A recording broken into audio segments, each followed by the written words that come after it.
Hello everybody, Scott Alexander here in Pride Gallery side with Bam Bam, who does not want to be on camera right now. What's wrong, babe? Careful. Okay, you're fine, you're fine. So it is July the 19th. It is Friday, the first day of my birthday weekend. And so I wanted to do a video, kind of a precursor to the one I'm about to do, the pour I'm actually going to do.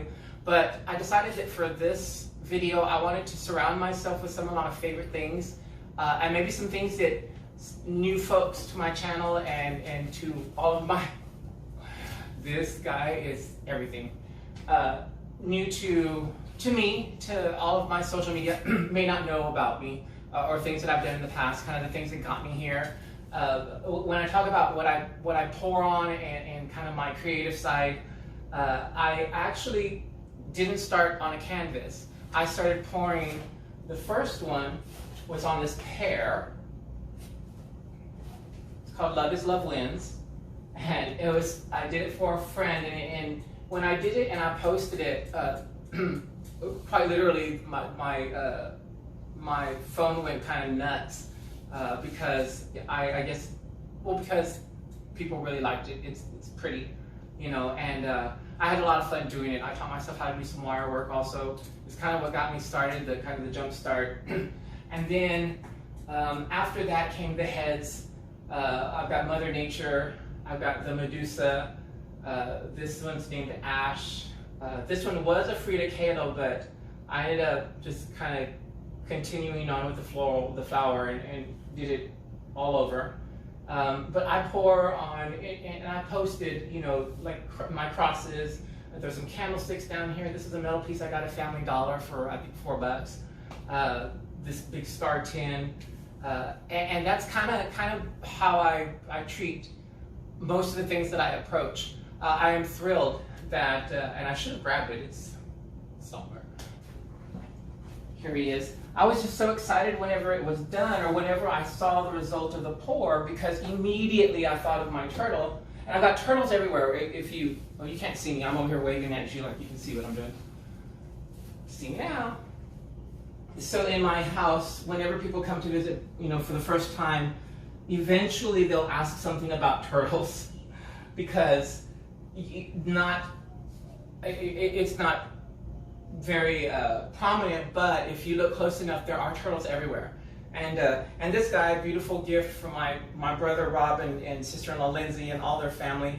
And this, and I've been asked, so what this is, guys, this was a dirty pour from all spilled paint from other paintings. It was not, I didn't do this intentionally. I wish I could say I did, but when I saw what was happening, I went with it, you know, and that's kind of how some of my best pieces kind of start off that way. I've been contacted by people from all over the world who do sea turtle rescue, who want to collaborate with me now on doing some pieces. I have a wonderful woman, gosh, I can't even remember, it's somewhere in the tropics, that, and I may have said that may be wrong, but I know it's not the United States.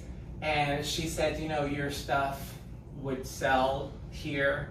I'm going to talk to the owner. I volunteer at the gift shop. You know, and it's just been one of those days, and it's been one of those weeks where it's one kind of almost overwhelming thing after another, but I just wanted to say thank you, show you kind of what it is in my world and what I do, and this guy is going to go in a very special place. I actually think that I'm going to try to put it somewhere where more than just myself can see it on a daily basis. So I'll get back to you guys on that. Now, you ready? Oh wait, I shouldn't have said that. He thinks that means we might be going. Well, we will, but not just yet. And my rocks, guys, my rocks. Here are all my rocks. I have this bowl. This is the bowl that I have at the front of my entryway when you walk in or out of my apartment. And any new person is to choose a rock on their way out. And you know, at first, some people are kind of taken aback by it, but once they start digging, they don't I think they don't want to get too excited about looking for a rock, you know, but immediately I see, crazy, immediately I see they're making decisions in their head. They're like, well, it's just a rock, it's whatever, but you know, I kind of like this one at least better than this one, and you know, but what's that down there? And I mean, and it just gets kind of nuts, and it's so much fun. So guys, your spilled paint, I promise to go grab some rocks. Me and Bam get some pretty often on our walk. Thank you. But that's the other thing, Scott and his rocks.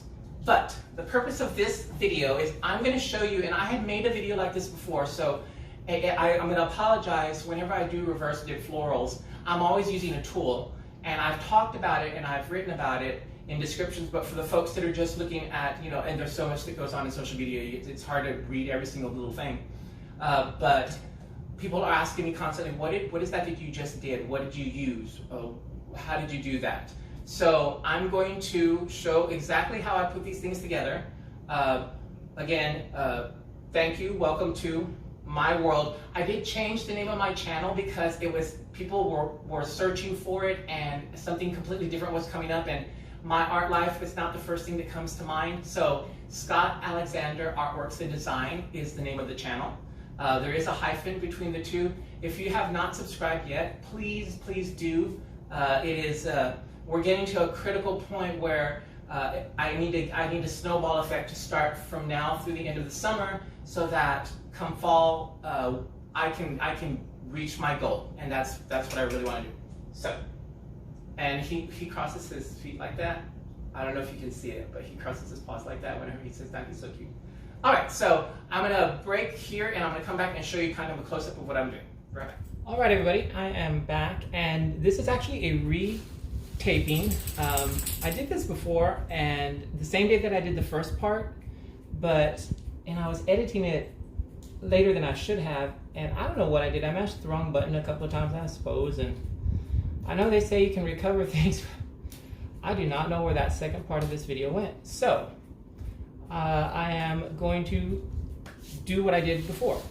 I've got some tools here, some stuff that we need to make and what we're doing is I'm making the tool that I use in all my videos in the Reverse Dip Florals, rather than having either a paper towel that I'm grabbing corners on, or a plastic bag that I'm rolling or blowing up.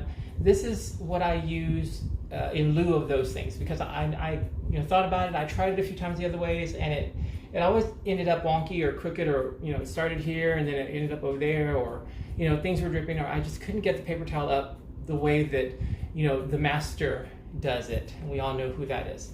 So this is what I came up with. I'm going to show you a few different ways that you can do this, because I overcomplicated it at first. I was trying to make it too difficult, and I was actually sewing things together, if you can imagine. The more I thought about it and looked at my tools, I realized it's not that difficult at all.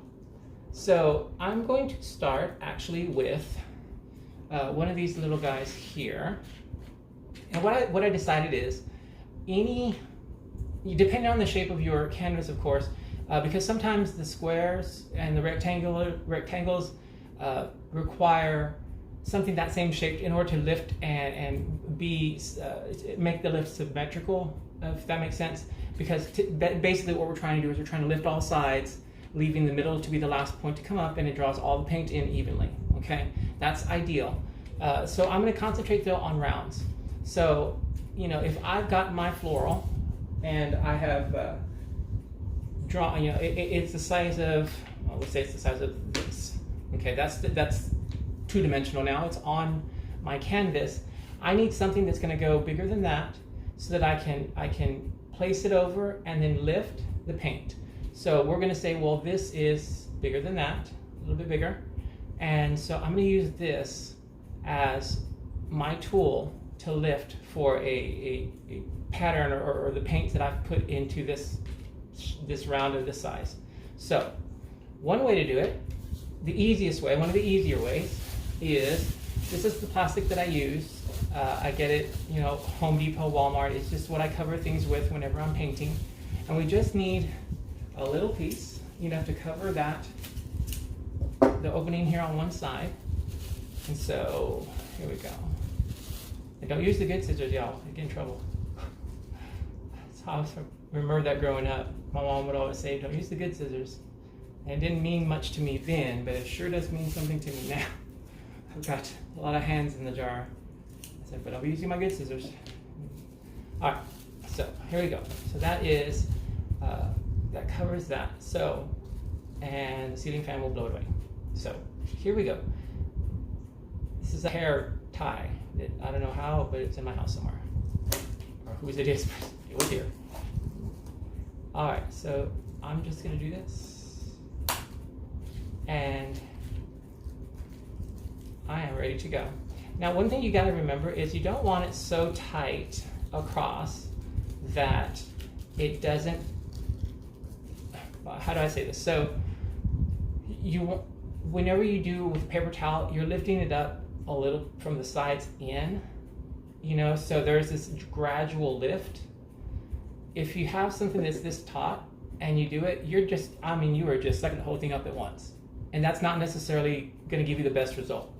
So what I always do is I get it to where I get all the edges in and they are secured, but then I give it a little push so that it has, and if you can see from this angle, it has a little bit of give. So it goes down just a little bit and it comes up. So whenever I lift, you know, we've got something in the middle, you know, this is the middle point that I'm gonna lift, that it still gives it that much to where it will drag paint towards the center rather than just picking it straight up.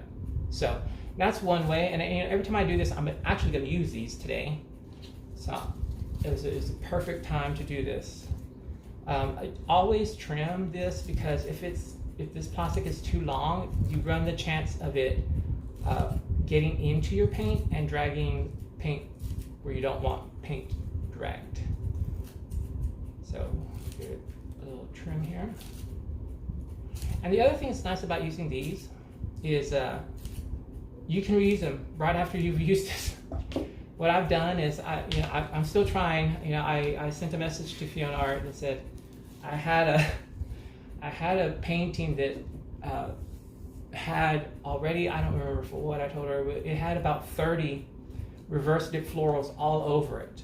You know, and then the colors didn't suit me at the end, and so I ended up not finishing it. But the only way I was able to do that is by using tools like this, because I can dip, lift, wipe, dip, lift, wipe. You know, and you don't even have to get all the paint off, just the majority of the paint, so you're not adding, you know, too much onto there and it's not just a big soupy mess. You know, but get most of it off because you just don't want to pull off that top layer of paint and get that effect done. So there's one way. Another way, and what am I using? This was this is Gorilla Tape. This is the cardboard inside of a Gorilla Tape roll. Anything round that's open at both ends, what I've found is the best. And you look around your house, you've got them in all shapes and sizes already, I guarantee you. These are cookie cut, well, they were supposed to be cookie cutters, as you can tell. I do not use them that way. And maybe I do, but that's our secret. So I tell people, if you get a glass of water from me, there's paint on the glass, and if you've eaten some from me, well, guess what? So anyhow, this is another one of the tools that I use. I use this also for the rings technique on Reverse Dip Florals, where I just put the ring directly onto a canvas that's got a base coat on it, you know, the different sizes, and then put paint in each one, lift them one at a time, and then reverse dip on top of that. It keeps the layers separate, and again, that was something that I saw somebody do, and I couldn't keep my paint where it needed to be. I have shaky hands, and so it was going all over the place, and it looked great, but it was fun, but not what I was trying to do. So this helps me guide where the paint's going to be. And so let's do this. No, let's do this. Okay, so this is the one I'm going to do next. Then I need a little piece of plastic, and I probably have one that I can use, but oh, here it is. Okay, it's big enough. All right, so again, you know, it just has to cover this. So I'm going to trim it down first.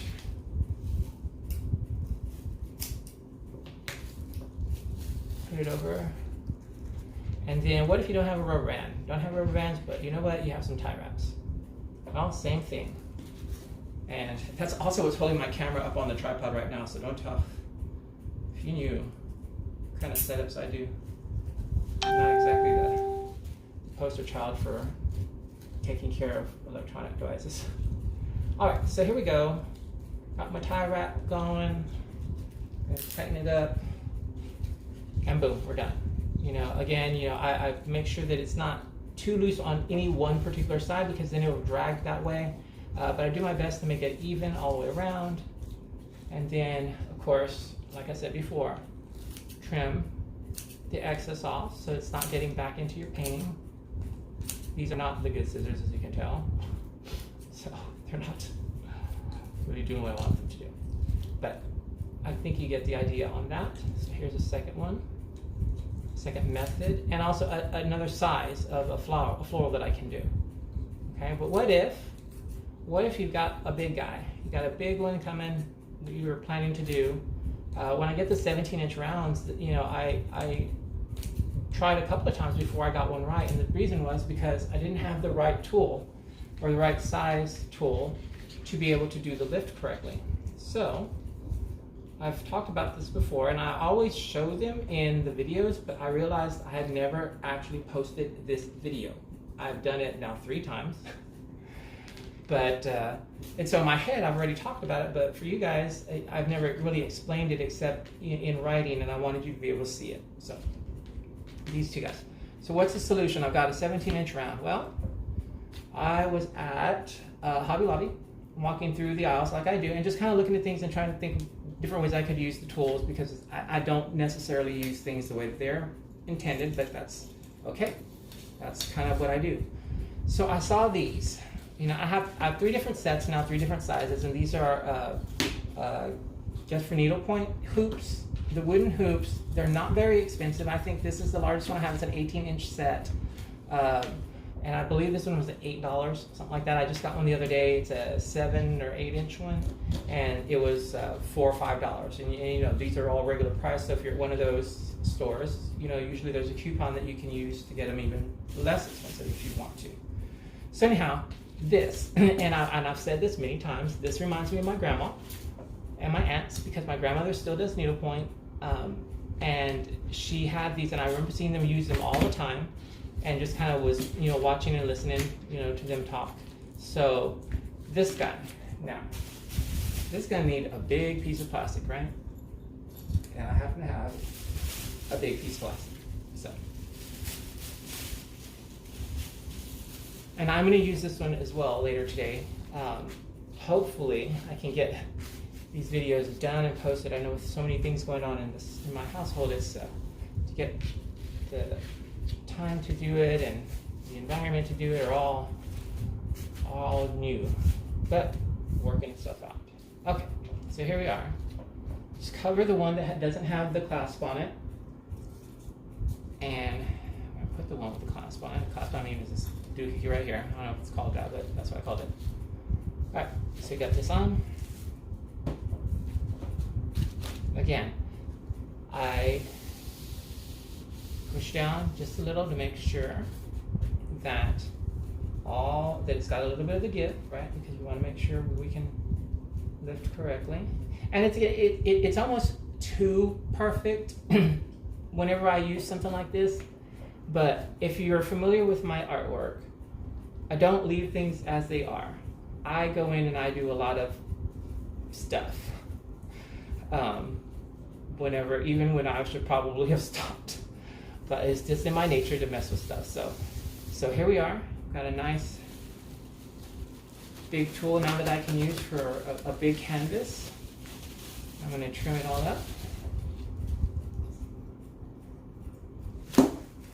And then I think I may have mentioned in the first part that I was going to attach this, that the video was going to have an actual painting attached to it. And it's not. This is just going to be now, because like I said, I've done it a few times. I want to get this out. I don't want to wait. Just how I create these tools. If you go back through my videos and look for any of the reverse dip florals, you will notice that I am using something like this in each one. And this will tell this, and the questions always came at the end. What was that, or what did you do, or why are you speeding it up? I can't tell what you're using. This is it, guys. This is what I use. This is how I prepare them. And they have really, really, really helped me. I know that some people may have become frustrated with trying to get that floral done, especially the reverse dip ones. This is my gift to you. This is how I get around trying to do it the other way. All right, so here it is. See, and I do that in the videos too. I do this noise, and then I realize, well, y'all don't know why I'm doing that. So this is the tool. Again, there's a few different ways you can do it. You probably have everything you need right now in your home. So I encourage you to go out, or not go out, see, I already got it wrong. Go dig in your cupboards, get your rubber bands or tie wraps, your plastic. If you're a knitter or a needle pointer, get your hoops out, and use this tool. See how the result differs from if you've tried it before and you didn't get exactly what you wanted. Again, same thing as, you know, when you're lifting anything else, like a dip, you know, you lift straight up. Sometimes, depending, you know, I lift with a twist, you know, but once I lift, this one isn't as bad as a dip, because it's, I'm not sure why. There's science there, and I should probably figure that out. But usually whenever I do these, I lift and then I turn over, and it's got a beautiful something happening even on this side. I take these and I set them down and I save them. So I do have, like some of the other artists do, a collection of those, what I've lifted off the paintings, and I'm still trying to figure out what I'm going to do with them. But anyhow, if you have any questions, let me know. Thank you guys for watching. If you like what I do and you would like to see me be able to continue to do it, please subscribe to my channel. Please share the videos. It really does. We're getting past the hump now, and I'm on the slippery slide down to getting to my goal. So I hope that we can get that done. And one other thing real quick is visit my gallery at artpal.com. Search for Scott-Alexander and myself will come up. And I am encouraging everyone to get a signed print. It's 11 by 17 artist quality print that I will sign here with me, with Bam Bam. And I will send that off to you. It is the only product on there that I get 100% of the proceeds. So, and I need it, trust me. All right, guys, I wish you all the colors. Bye.